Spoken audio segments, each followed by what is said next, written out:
Yep, yeah, recording started. All right, mate. Here we are. This is our podcast. They don't want to be locked into a house or an apartment or some space. Got to follow the social distancing rule. More social distancing keeps more people healthy. It's like, oh, you guys are good at talking shit. Why don't you just do a podcast? As soon as you try to do a podcast, we sound like a bunch of muppets. Boys, how's this microphone set up? Oh, it's awesome, mate. Is it working? Yeah, you look like an old Outback radio host from the 60s. AM radio. Yeah, Bloody hell. I think it's a big improvement on your Beats by Dre or your Sony. Actually, they were like Sony Walkman, whatever you were rocking last week. No, they were Beats by Dre. Hey, boy, George, it's good to have you here on time finally. Yeah, I know. Third week, and you finally made it on time. I guess after your MVP performance last week with that very compelling and relatively intelligent rant about how Izzy Folau might be a legend, you're feeling a bit more confident and thought you'd turn up on time this week. No, actually, it's nothing to do with that. It was that I heard someone listening back to the podcast, Caitlin was, and I just heard you boys ripping me before I got here. So I was like, Hey, what's the feedback been on your Izzy? Well, after all that, after George's, like I say, compelling and relatively intelligent rant, I thought, he might turn a few people, but unfortunately, it was 93% bell end, 7% legend for Izzy. Go the 7%. You had very little effect, mate. That's unfortunate. And we had who else to do? Elon Musk. That was actually like we said it was going to be. It was going to be real equal divide about what people thought about him, and he was a 51% legend and a 49% bell end. There we go. That's tight. Was that from like 20 votes or how many? No, I think we had like 190 or something, 180. Oh, that's all right. We're getting up there, mate. We've got nearly 1,000 subscribers across all platforms. Who are these people? What are they doing? I know. I subscribed as many times as I could. That's just you with 1,000 different YouTube accounts. Like no one's subscribing. You're voting on your Instagram. Well, it's even more surprising given that people are openly being ribbed for starting podcasts in this current climate. Did you boys see that video from this show on ABC TV? I think it's We Stay Home Together or something. Anyway, I've done a bit of work this week and I've got this clip prepared. So this pretty much sums up all the people that have started podcasts in the COVID-19 era.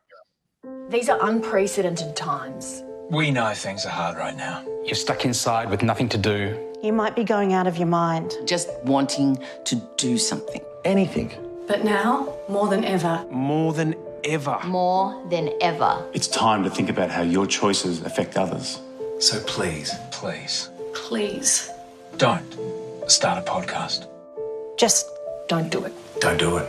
You might feel like it's a productive use of your time right now. You've probably already got a USB mic and a spare room ready to go. And your mate Dave's got some interesting opinions. But we're here to tell you. He doesn't. He really doesn't. He's a fuckwit. We don't need your true crime exclusive, which is just you reading Wikipedia articles to your housemate. We don't need your minute-by-minute breakdown of every episode of Parks and Rec. What are you going to do? Send everyone in your contact list a MailChimp newsletter? And force them to mark you as spam instead of unsubscribing? Because they're scared to hurt your feelings? We're in the middle of a pandemic! Look, it's pretty straightforward. Just don't start a podcast. Make some pasta from scratch like everyone else and just shut up. the greatest gift you can give your fellow human beings right now? Right now? Right now is to shut the fuck up. Shut the fuck up. Come on. Do it. Don't start a podcast. That's so good. I couldn't agree more with those people. I feel like nobody wants to hear your friend Mike's opinion. What's bullshit is half of those people have got their own podcasts anyway. They're just trying to eradicate the competition.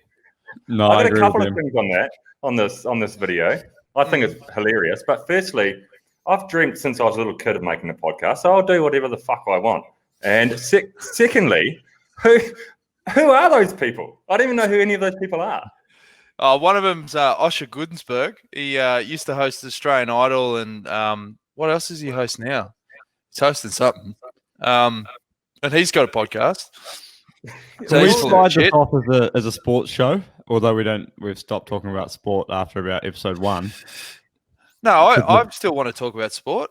I think you could class this as a current affairs, just general gibberish. Talking about sport, I know you didn't want to really touch on it until next week, but the Lance Armstrong documentary dropped last night, the 30 for 30, and I was doing a bit of research, and apparently, obviously, ESPN have been stung they don't have any content because of obviously the pandemic, so they rushed the Jordan documentary, and they've done that over the last 5 weeks, biggest rating sports doco of all time, and they've dropped the Lance one last night, but apparently the big difference is Jordan's production company was involved in the making of The Last Dance, so he had some element of creative control. This Lance one, he was just the subject, so he didn't have any creative input as to what they were putting together, and apparently he's not too happy on how he's come across and been perceived in the film. And episode 1 came out last night. There wasn't too many revelations. He opened up about doping when he was 21 and a few other things like that. Apparently, episode 2, from what I've seen with the reviews, gets quite juicy. I think he calls Floyd Landis a fuckwit, and he's still stinging about how it all came crashing down with his comeback. The story is Floyd got blind pissed one night and rang the UCI and just told him everything. And then they rang Lance that night, and he's fucking steaming about it. So, yeah, Lance literally calls him a piece of shit. And, it goes through. I think he's also bitter because Lance had to settle that $100 million civil case, and Floyd was the whistleblower. So if he had to pay the $100 million, 25% goes to the whistleblower. So Floyd stood to make $25 million out of Lance's back pocket. Instead, he got what's 25%? $500,000. So he's still salty about that. But yeah, did you boys get to see episode 1? I haven't yet, but on a quick divergent side note about calling Flanders a fuckwit. I also have a story about one time I had a run-in with Floyd Landis, called him something similar. Are you sure that was Landis? Yeah, it was Landis. We were racing. You'd never believe where we were. We were riding from Winton to Tuatapere.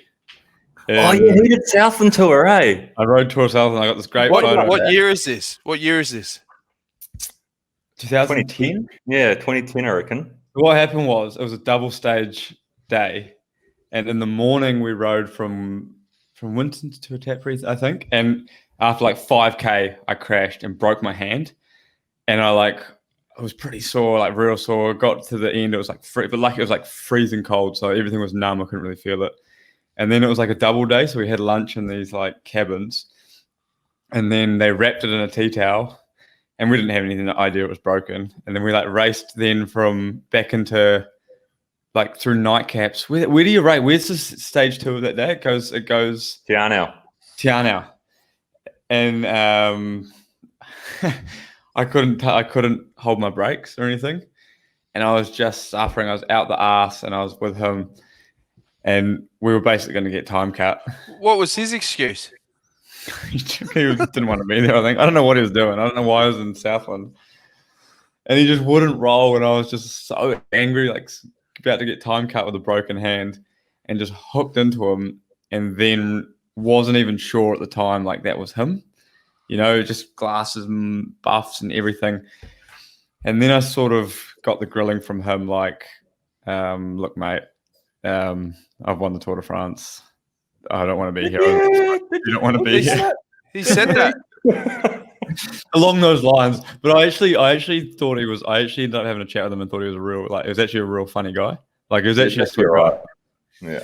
So he was obviously really pissed off that he did the same thing, because this is the rumors that I heard that in 2006 he was taking testosterone patches, and he had one on his Jats crackers, and he fell asleep with it on. He was only meant to have it on for like an hour, the testosterone patch.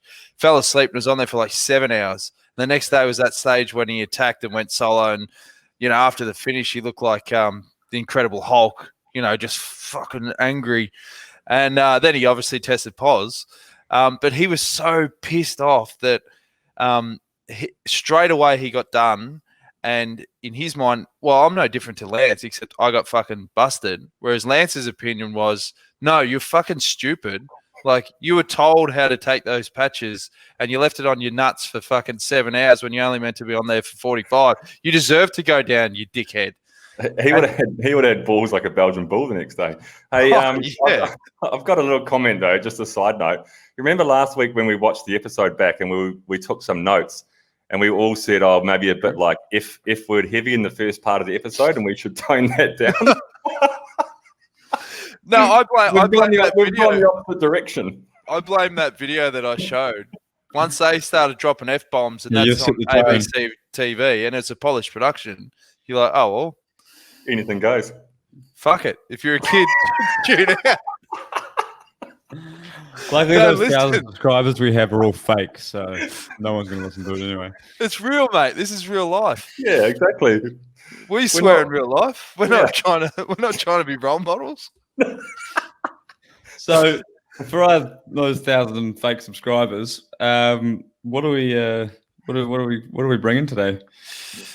Well, there's a couple of ripping legend or bellends. Yeah, I was going to say, when we're talking about Floyd being the whistleblower, it's actually a pretty good segue into our first legend or bellend, and I'll kick off with it. And look, I've done a bit of research into him. He's obviously a great Australian. He's behind the old WikiLeaks page, releasing things about the Baghdad airstrikes, the Afghan and the Iraqi war logs. And I reckon this will be a little bit like Elon Musk because he does have a lot of supporters, even though he's up for espionage charges and he's been on the run for about 10 years now. He's got a lot of supporters. That's right. He's got a lot. And Julian, obviously, we're talking about Julian Assange. So let's see. Let's go to the panel. Is Julian Assange a legend or a bellend? Well, let's talk about the supporters for starters. Like, I used to work in the city in Collins Street, and I remember out the front there was like maybe 30 of them that were camping out for a good 2 weeks with their signs, free Julian Assange. It'd be piss and rain, and they'd be there all day. And I just couldn't help but think, okay, it's great that you're passionate and you want him freed or whatever, but there is never going to be a situation where the other side of the world, they're about to put him away or, they're going through his legal case. And then suddenly a judge goes, you know what? We've just got word that there's 25 hippies that haven't washed with all these signs in Collins Street that want him released. And it's made us rethink the whole thing. So, Julian, we apologize, mate. Shout out to those protesters. What you wanted to achieve has worked. Like, far out. But didn't it work? Didn't they end up just dropping the sexual assault case anyway? Yeah, but he's still in for other stuff, mate. He did a lot more than that. I don't think he's off scot-free. Talk about your research. Not my research. No, I did do a bit of it. When you said you want to talk about this bloke, I thought, I don't know, from a Wikipedia. All I can gather is he's obviously pissed off America. They want blood. And they're trying to extradite him back to the States, but he's also breached bail conditions, didn't he, Bills, in the UK? So he's in a UK jail at the moment? Yeah, well, he was on the run from the Swedes about 10 or 12 years ago over that sexual assault charge. At that point, he was already on the run from the Yanks for I'm not going to say much worse than sexual assault. So when they say sexual assault, that's a broad stroke. What did he actually do, allegedly? Well, I don't know. I apparently he just assaulted some woman, but I think he was cleared of that. But what happened was he puts it down to it was the Swedes' reason to get him arrested and then hand him over to the Yanks, where he was going to obviously face some pretty hefty penalties. So he thought that was their excuse for that arrest to be made. So he was on the run from them for a long time, and he ended up handing himself in the UK in 2010, and he was granted bail about 10 days later or not long after, and he breached those bail conditions, and he was on the run again for a couple more years until he finally he took asylum in the Ecuadorian embassy there in London, and he spent 7 years of his life there. And I think he came out of there looking pretty rough, old Julian, real rough. But I think he managed to chuck a leg over Pamela Anderson while he was in there. Yeah, I don't know about that. I reckon that was more of a PR stunt. I've got an update. There was an interview with Pamela literally a week ago, and I think they were asking about her relationship with Julian. Let me ask you, can I ask you about your relationship with Julian Assange? Because I know that you have been you talk about advocacy, and you have really advocated for him. How would you describe your relationship with him? Well, I haven't seen him in a long time, and I worry about him. I speak to his mother sometimes. Yeah, he's in a dire position, and I hope things turn out for him the way it should be. You know, don't really learn too much from that grab, other than she hasn't spoken to him in a while, but she chats to his mum. That's weird. Well, firstly, stick to Baywatch, Pam. And I think... Yeah, he's a strange dude, eh? Like, he's obviously got this relationship with, like you say, if Pamela Anderson's talking to his mum, they've obviously formed some sort of relationship there. But he also had a couple of kids when he was in the embassy. He started dating some lawyer, and who was working with him, and he ended up getting her up the duff a couple of times. He's got a couple of kids, and she's real worried because he's holed up in some high security prison in the UK now. He was supposed to be up for trial last week, actually, for his extradition trial back to the States, but that's been delayed because of COVID-19. And his missus with the kids, she's pretty worried about him as well, I think, just like Pamela is, because apparently COVID-19 is spreading like wildfire in that prison. But what I never understood is what do they get out of having him in there? I think what's the point of doing that? I think it's more like a political, like a bargaining chip, I guess. But what's interesting is when you try research him, this has occurred to me today when you said we're doing this bloke, and I said, okay, I better find out who he is, read about him. And then it occurred to me, I was like, man, he sounds like a really good guy. Like I'm reading a lot of good things about him. And then I was like, well, of course I am. He's a internet hacker. He controls the narrative. He dictates what we're reading. I mean, I don't know if he can filter all the negative articles out there, can he? Yeah, but he's definitely runs a Wikipedia page, doesn't he? WikiLeaks, yeah, but that's the whole argument when it comes back to hey, we need to go back. He didn't create Wikipedia. I know that. He created I can write your Wikipedia page. I can write your Wikipedia. Yeah, well, that's right. It made him sound like a good bloke. I even had a great quote from him. I mean, he's backed by my angle is that he's a legend just because he had a couple of really good key points on a few things that I thought. And he was talking about like why he was releasing, why he was releasing all these documents about Iraq war and things like that. And this was when he was talking about something in relation to Syria. He said, it helps us not merely to criticize one group or another, but just to understand their interests, actions, and thoughts. It's only through understanding this conflict can we hope to resolve it. So I was like, oh, he's actually, as much as of a loose unit he is, and all the rumors of him bloody defecating on the walls in the embassy. I mean, I can let that slide for this guy just trying to basically expose a few pretty rogue facts about some pretty corrupt governments, no? Yeah, and that's the whole argument with the legend of Bewl. Exactly that is because is he a legend or is he a Bewl? Because ultimately he's broken a massive law, like it's espionage. That's one of the most punishable offences in the world. So he's obviously what he's done is highly illegal. But then you have the other side of the argument where they're saying, yeah, but we need to know that stuff. The stuff he's released is information about these corrupt governments and about someone doing something illegal. Yeah, it's just people know how corrupt these governments are and how their moral compasses spinning in all sorts of directions. So yeah, that's where the argument comes from. That's why he's got so many supporters. Yeah, but the problem is, where do you draw the line? Like, obviously, governments need to have stuff that's highly confidential to protect national security.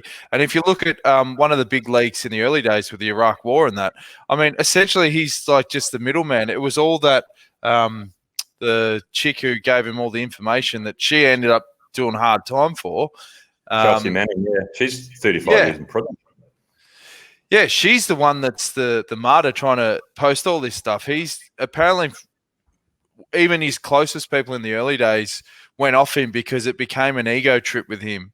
It wasn't so much about the core of what he was about, which was all exactly what George was saying. It became a profile piece, and he loved the fact that he was like at the top of the pile, like the Steve Jobs of releasing all these documents, and the people that were on the base floor, you know, they were sort of losing faith that his heart was still in the right place. And yeah, he's a bloody loose unit. Like, he's a weird cat. What's the story about this, about smearing shit all over the walls of the embassy? Because that's what got me intrigued. Well, by the end, he got pissed off with the Ecuadorians, claiming that, you know, his living quarters weren't up to scratch and they weren't looking after him. And yeah, apparently he was rubbing Grogan's on the walls. his living quarters went up to scratch. It's a pretty easy answer to that one. Well, mate, where you going? Yeah. So, but I reckon he's a bell end. I mean, I like the premise of this whole, you know, doing it for the right reasons and freedom of speech or whatever. But at the same time, I think governments have the right to protect national security, and you know, he's not above all that. I don't think. I think he's an absolute fucking knob. All right, I'm going to follow the lead of the UN and human rights card and say that he's a legend. What do you reckon, Bill's deciding vote? Before I vote, do you reckon we could get him on the pod maybe and get to know him a bit better? Like Joe Rogan had Edward Snowden on his pod. And he's in asylum as well somewhere, and he's in Russia, I think, or something like that. Yeah, but I think he might have had more than 1,000 fake subscribers. He also, he just got paid $100 million to go to Spotify as well, so he's probably got a bit of cash to pay these guests to appear. So what's your vote? I think he's a. There's two options, mate. What are they again? I might actually go with. I don't know. I really don't know. Oh, mate, hurry up. You've only had all afternoon. Don't sit on the fence.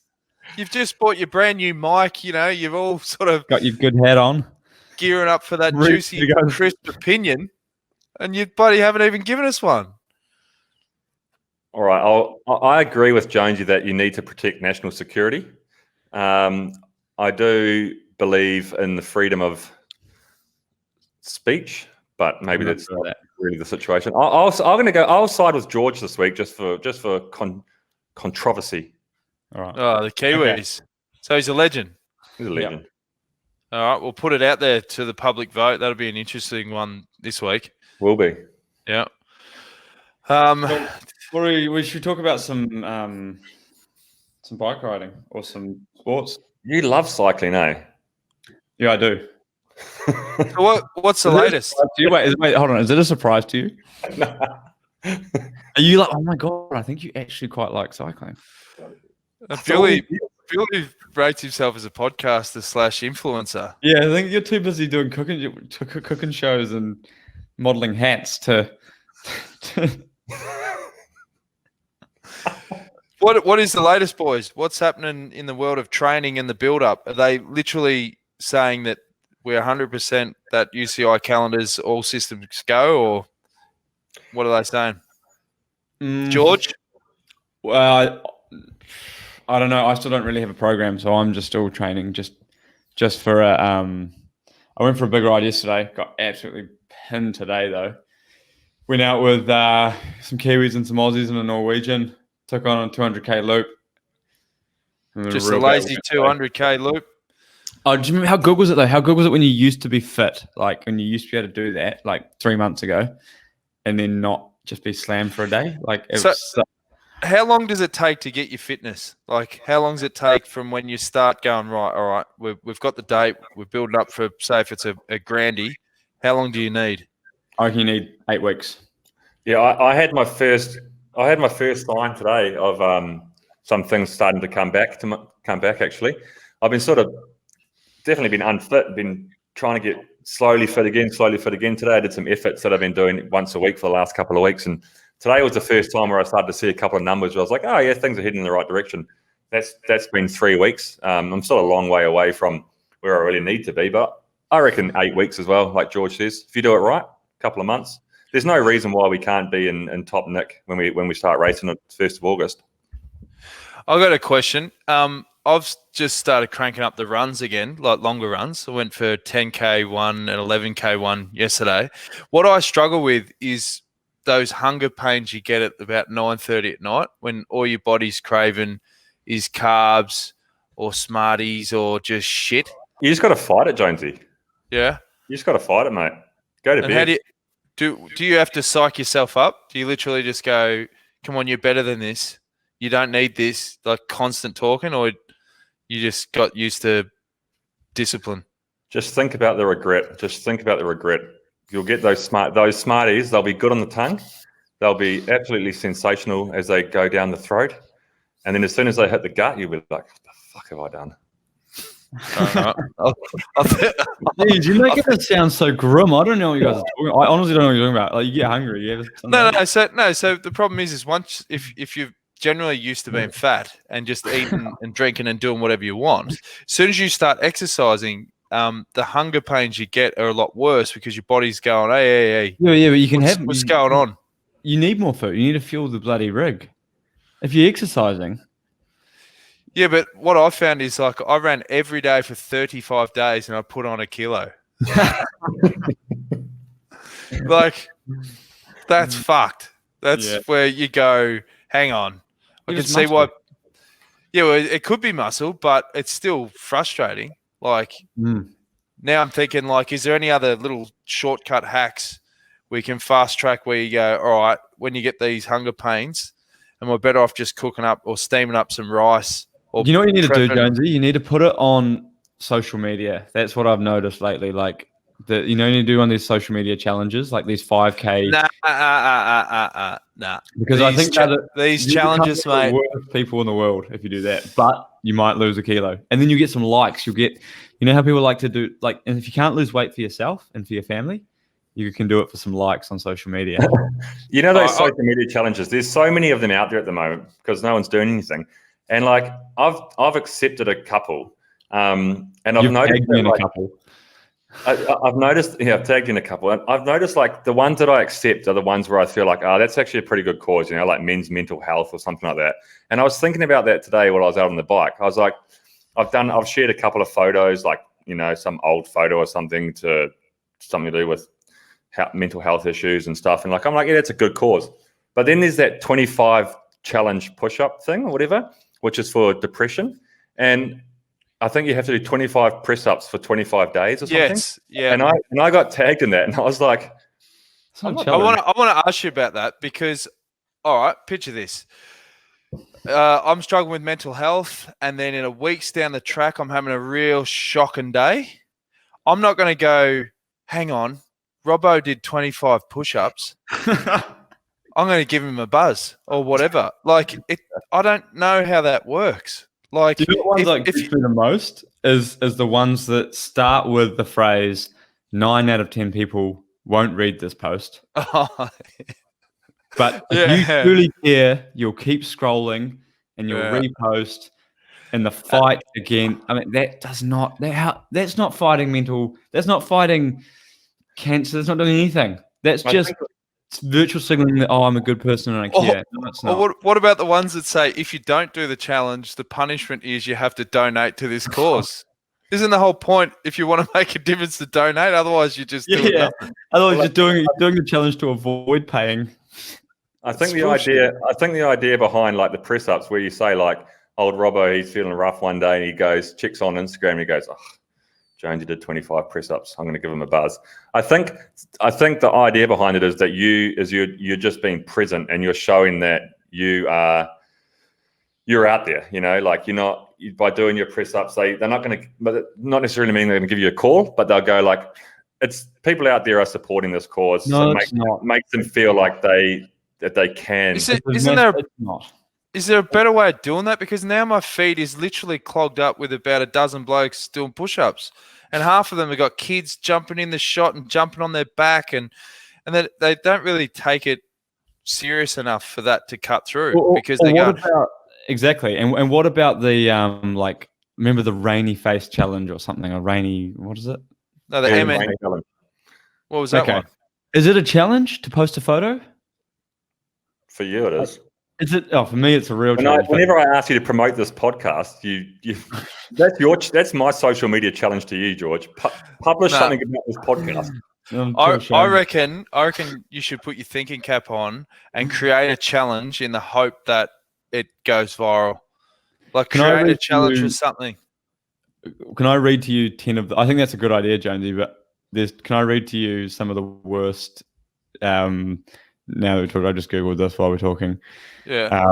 The 10 internet challenges in 2019 that should never have happened. Yep, go for it. We'll remember these, and we'll remember some of these because some of these were real shockers, and some of them were real creepy. So everyone remembers the ice bucket challenge, that tipping an ice bucket. Yeah. Okay, challenges there, maybe getting some ice in Girona. That's about it. But the Tide Pod challenge, those things that you chuck in the to wash your clothes with, like dishwashing liquid tabs. Yeah. Like with Tide Pods. And I think the idea was you just had to smash a couple of those and see what happened. So that was quite a challenge. That was one that it was like mildly entertaining, I guess. The fire challenge. Basically you had to be doused in some more liquid and light it. Pretty stupid challenge. Bird Box challenge. Remember that movie with Sandra Miss The what? Bird Box challenge. It was the one where you went around with the eye patch. Remember the movie Bird Box? The Bird Box. It's that Netflix movie, right? And it was like you never saw it. And it made people kill themselves. They heard a noise. No, they saw something, and it would make them kill themselves. So they had to go around for the whole thing with an eye mask on. Oh yeah. Yeah. And then the Bird Box challenge was to navigate something with your eye mask on. That's stupid. The vacuum challenge. This one was a little bit disturbing because, or a trash bag challenge. You jumped in basically a big plastic bag, and then you ever seen those vacuum sealers where they suck air out of it? But then there was a couple of disturbing ones where like parents people died from that, didn't they? Yeah, I think a couple of people like put their kids in there, and I don't know if the kids died, but it was going the wrong way. Sunburn tattoo challenge where you basically when you go to the beach and you draw a massive penis on your mate's back with sunscreen and then it gets burnt in there. But this one was the most concerned. This is the most weirdest one actually. Remember the Momo challenge? No. It was this weird thing like you text this.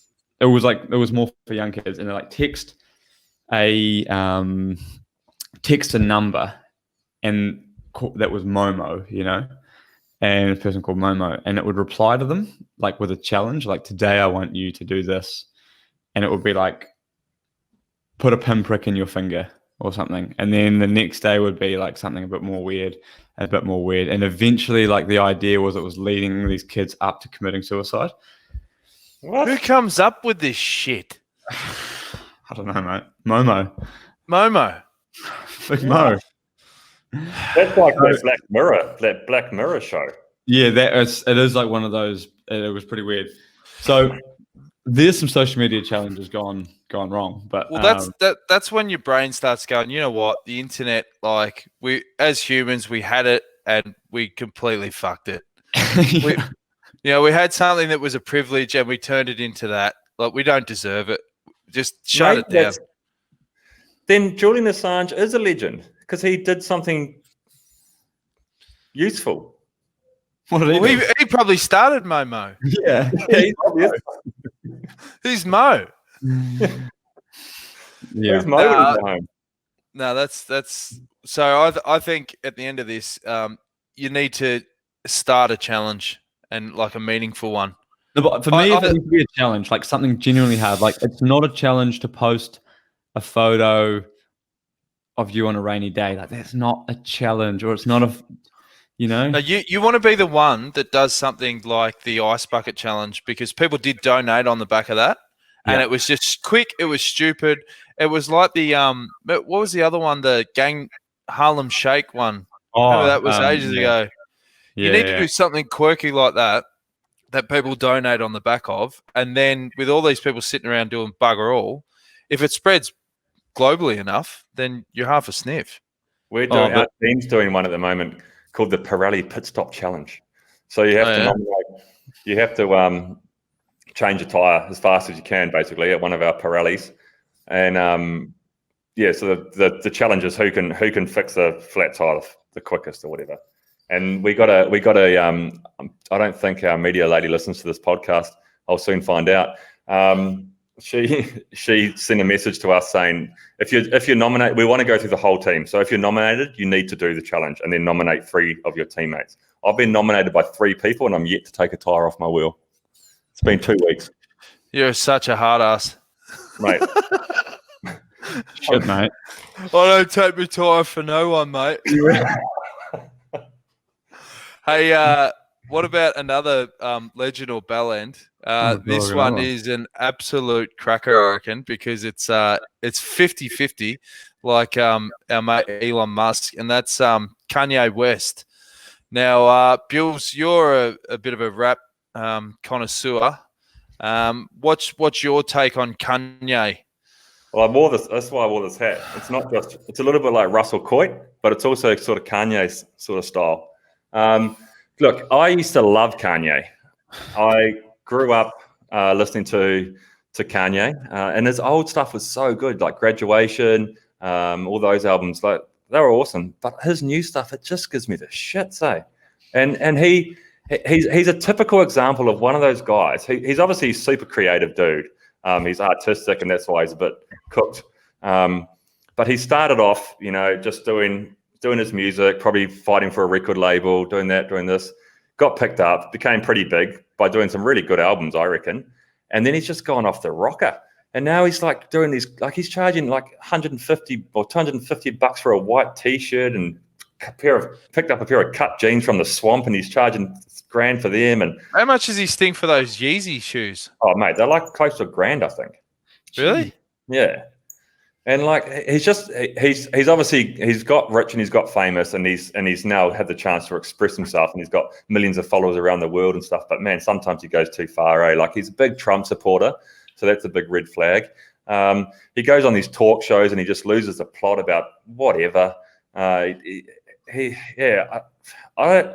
loved his music, but I'm really sort of thinking he's a bellend. Well, I was going to say the original bellend moment was when he jumped up on the MTV stage, and we've got that original clip when he stole the show from Taylor Swift. Yo, Taylor, I'm really happy for you. I'm going to let you finish. But Beyonce had one of the best videos of all time. One of the best videos of all time.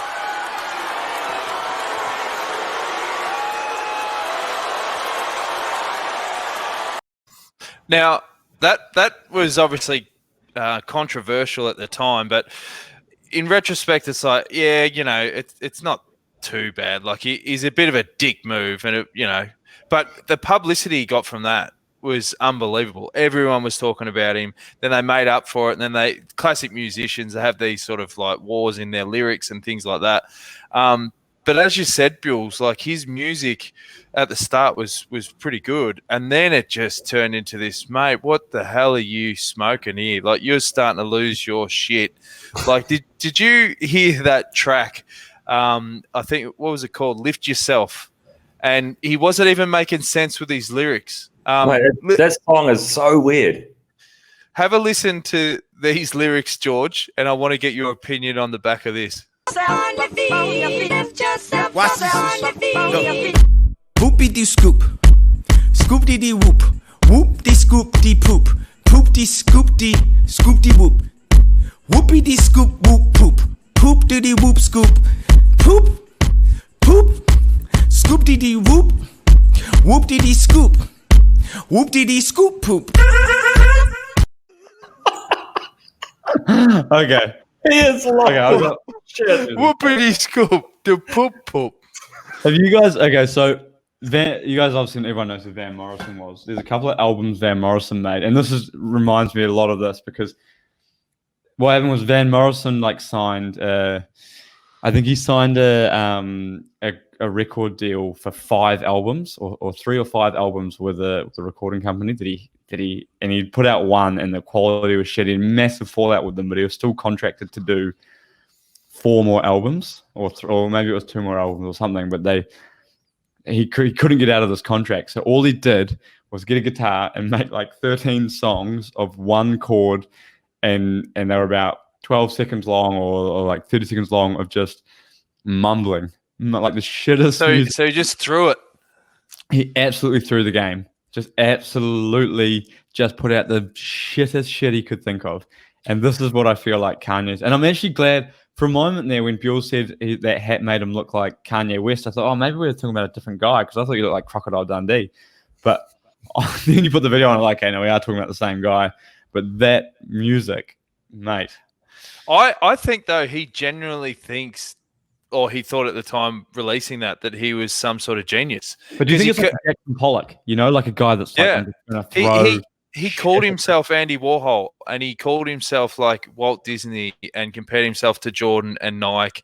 And he's just saying that he's a pioneer. But I don't know if the fans are going to really dig into poopity scoop to doop doop. Like, that's a real step I can't see him holding the mic out at a packed crowd and them singing along to the lyrics. It's like a theme song for a kids show.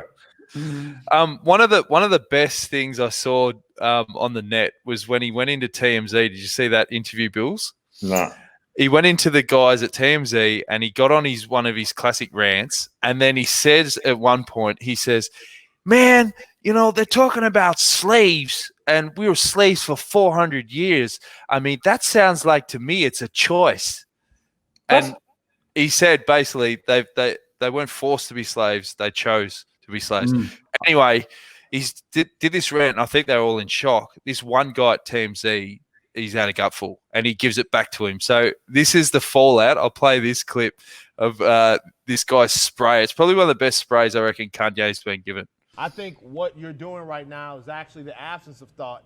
And the reason why I feel like that, because Kanye, you're entitled to your opinion. You're entitled to believe whatever you want. But there is fact and real world, real life consequence behind everything that you just said.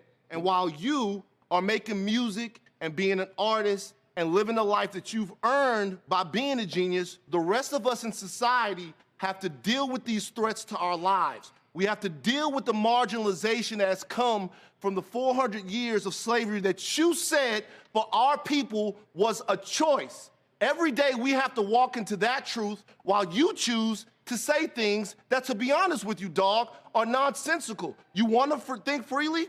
That's fine. I'll combat your free thought with my free thought because mine is grounded in a reality that I've been given and a reality that I'm going to change, but I'm not going to do it by pretending that the enemies are on the same team as me. And frankly, I'm disappointed, I'm appalled, and brother, I am unbelievably hurt by the fact that you have morphed into something, to me, that's not real. That's the way I feel. Stand on all the coffee tables you want to stand on, say whatever you want to say, but don't throw a stone, then hide your hand like the rest of us are just gonna swallow it. Yay, be yay. I'm off it forever. Do you? But remember, the life that I live is as a real person, an actual person. That's a fair spray. That's a fair spray. I think he caught him on the ropes, old Yeezy. I was more looking forward to seeing what he'd come back with there, but we never got there. Well, funny you mentioned that, George. We've got Yeezy's reply. I think he's obviously shocked that someone's called him out, but did it so articulate. So Yeezy's had to go, all right, well, how do I respond to this? And let's just say I think he was thinking on those lines, but he may as well because it didn't go exactly as to plan, I don't think. We got to this conversation. I love you and I want to give you a hug. I feel like you want to fight me right now, but I love you. I don't fight with my fist, man. I've been through that. This is what I'm saying. So if I come over there, you're not going to fight me? No, I'm not going to hit Kanye West and TMZ.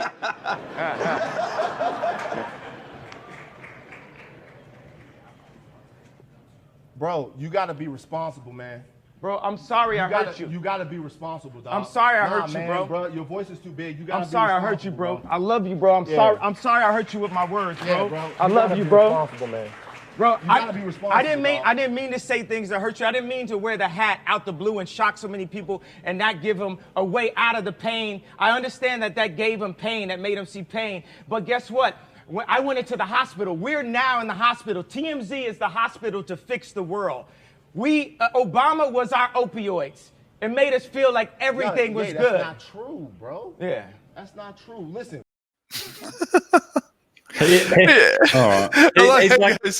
Everyone's going good until he starts going, Obama was at opioids. He's going, that's not true, boy. And he's like, yeah. That's like an apology. Like if you I don't know, for lack of a better analogy, like you slept with your mate's missus or something. And like he was like, mate, it's done. And you're like, yeah, but bro, I'm sorry. I love you, bro. But I love you. I love you, bro. Oh, all good then. Yeah, go to town. Yeah, sweet. All right, all good. Well, another crack. I question particularly in the last 5 years, if Kanye wasn't married to Kim Kardashian, she's really propped him up. The fact that he's plugged into that whole Kardashian world. Otherwise, he just wouldn't be as relevant, really. If it was based on Poopity Scoop, I think they would have binned him 4 or 5 years ago. And that's what that guy, whoever that guy from TMZ was, he had such a good point. Hey, it's like whether your opinions are right or wrong, they're so valid when you're that big. Like his voice is so strong. Millions and millions and millions of people around the world hear him, and half of them listen to him. So you have to actually be pretty thoughtful with what you say. And he just hasn't got it, eh? No.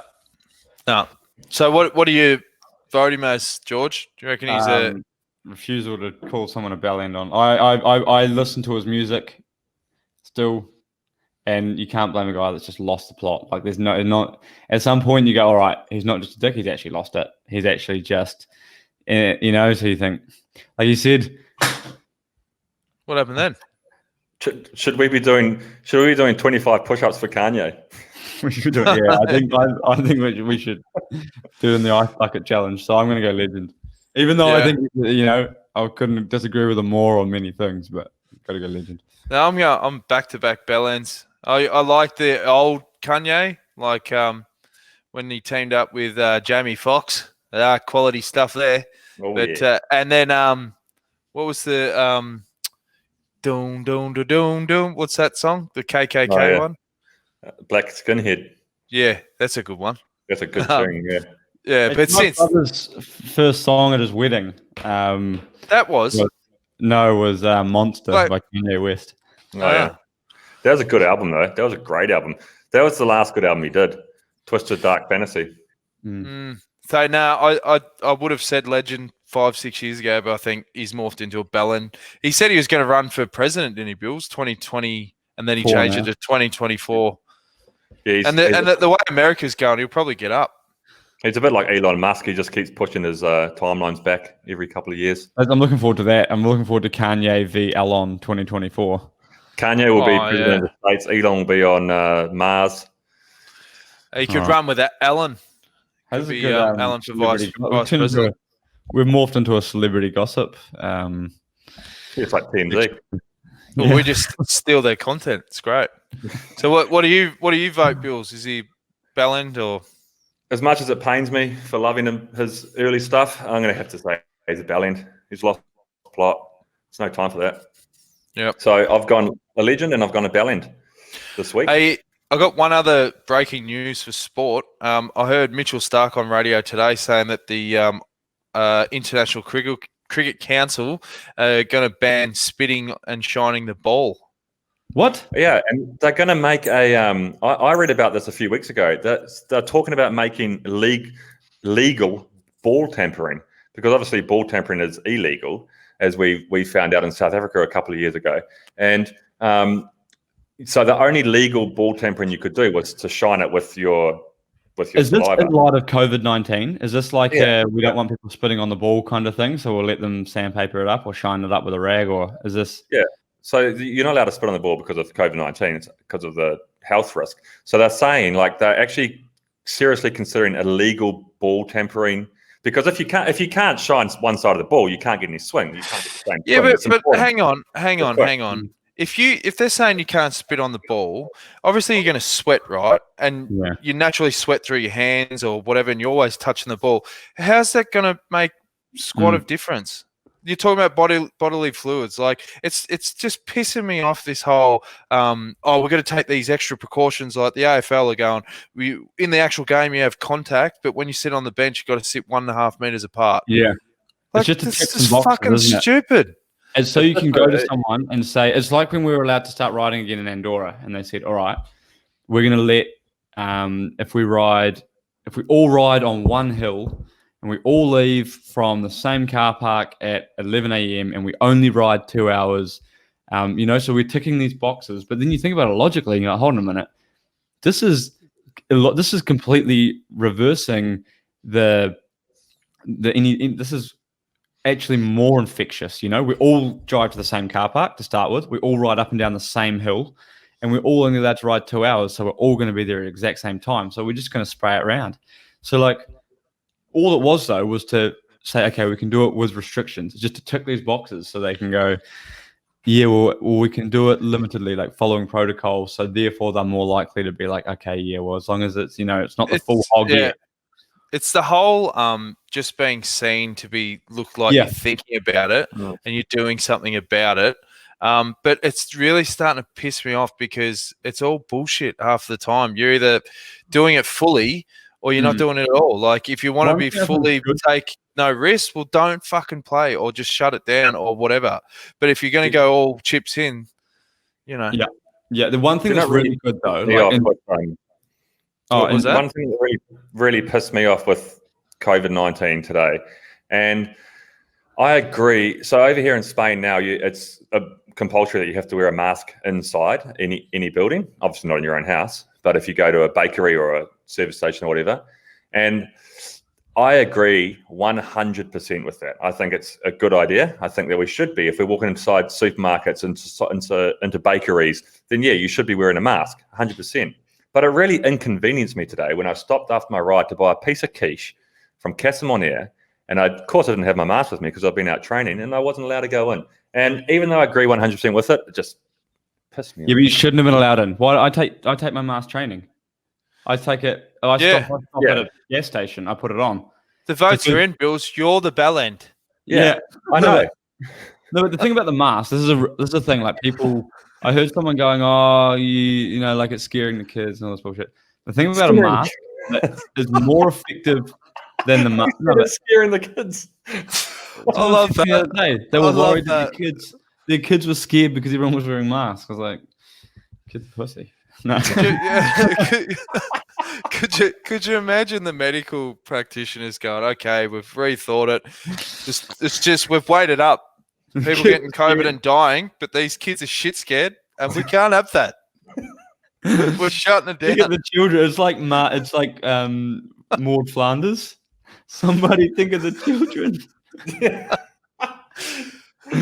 No, but it's okay to tell his kid if they're shit scared to just shut up and deal with it. No matter what age. No matter what age. Have a mask on. If this kid's complaining, we're gonna hear him complaining. He wasn't wearing a mask. So what I think about the mask, though, more effective than preventing transmission is the fact that when you see everyone with masks on, you go, "Oh yeah, shit, pandemic. Better wash my hands. Better keep distance." Whereas, I was talking to mum and dad this morning, and we're back in NZ, and they just said it's free for all. No one gives a shit anymore. It's like life as normal. I mean, they're not really got any cases there and whatever, but if everyone was wearing a mask, it's still quite present, it's still like, okay, let's... Yeah, and I think for the AFL, say that 1.5 meters on the bench, it's what that visually represents. So when people, as you said, they see people distancing, and then they go, oh, yeah, that's right. So when I'm sitting at a bench or whatever, I need to keep space. Whereas if they were real close together and arms around each other or whatever, it just doesn't send a good message. So I get that. But at the same time, it's like, well, it just doesn't make any sense. It's not going to make squat of a difference if you're contact sport. It's just about the fact that it's the argument of that the world has to restart at some point, and that includes contact sports or spitting on a cricket ball. And like you say, Jonesy, they have to take some precautions of what they can control. Obviously, you can't play AFL and say you can't go within 1.5 minutes of each other. It'd be 400-point games. But you need to the world needs to restart, and you need to take some precautions and be shown to be doing something. That said, I'm quite looking forward to some random, medium rubbish bowlers just hooping it around with a bit of ball tampering.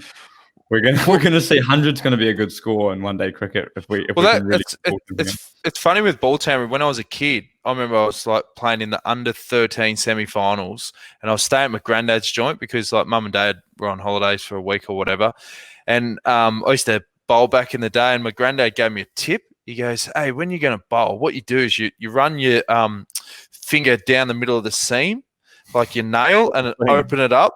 Yeah, and like you can then get heaps of cut or whatever."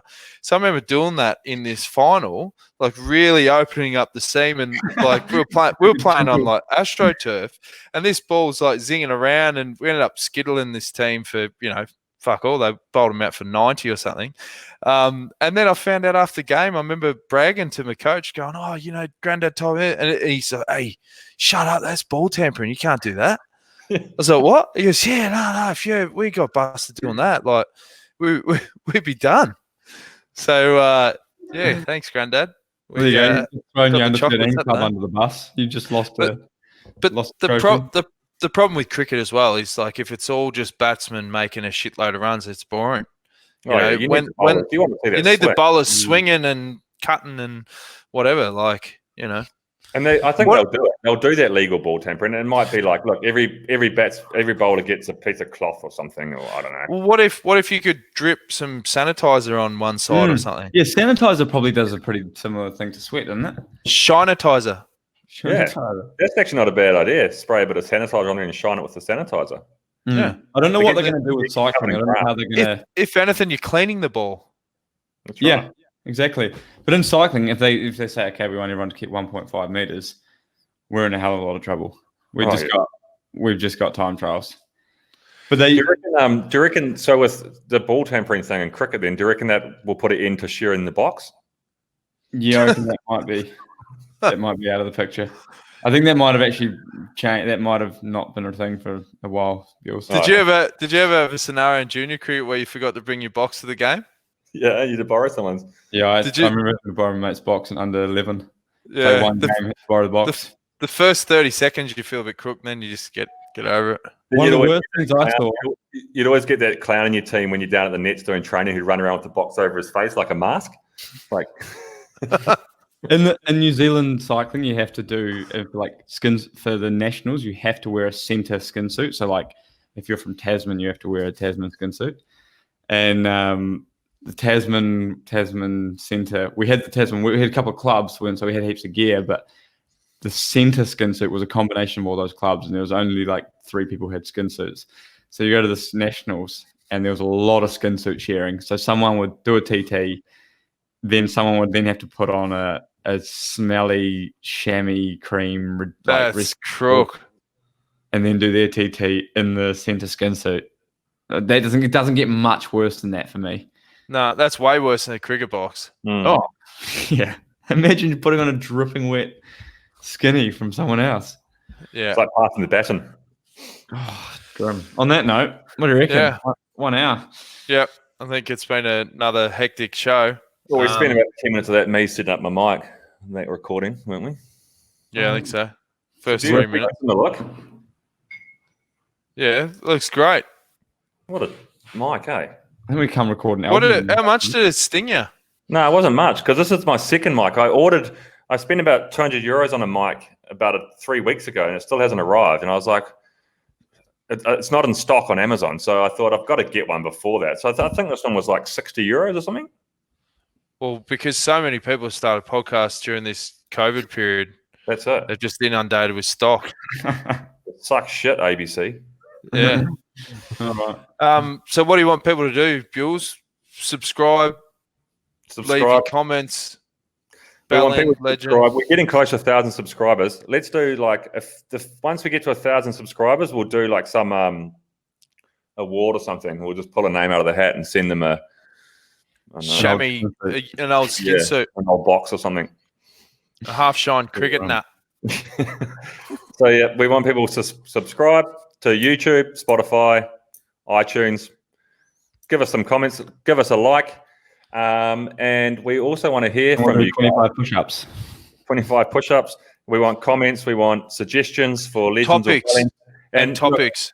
Topics. And look, guys, just to put a pin in this one, every time we ask for people to send in a legend or bellend suggestion, everybody is sending in Michael Jackson. We are not going to do Michael Jackson on this show. Why not? Please. Shimona! He's a legend. Because there's no argument to Michael Jackson. I don't even. I had a couple of real inappropriate. Can we say the word bellend around Michael Jackson? I don't know. Yeah, probably not. I had a couple of real inappropriate suggestions sent to me in terms of colleagues or not ex-colleagues, which would definitely result in either, depending on which way we voted, one of us getting fired.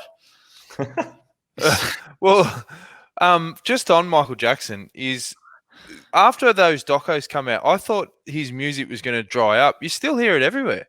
There's a couple of radio stop playing it. Yeah, but it was sin bin for 6 months max. Mm. They still bust out Jacko tunes all the time. Yeah, doesn't Paul McCartney own the Michael Jackson collection? He owns them all. No, I thought it was the other way. I thought Jacko bought the rights to the Beatles stuff. Oh, yeah, he bought all them. Yeah, and then I don't know who owns it now. I think it's that's going to launch us way off pissed and. Yeah. All right. I'm staying here. I got nowhere to be. I'm happy to stay here all day if you boys want to chat. You sound like a lonely man. You should record a country and western album. Start working on some lyrics. Scoop. No, he's going to look like Kanye, so he might do a rap album with that Crocodile Dundee. A little bit of Eric Clapton last night, a little bit country. What? Yeah. Oh, some of this shit. I don't know what Eric Clapton you listen to. All right. I think we've peaked. I think it's time to wrap it up. Righto, boys. Thanks for coming to the boardroom. See you next week. Yep. See you next week. Cheers. Love you.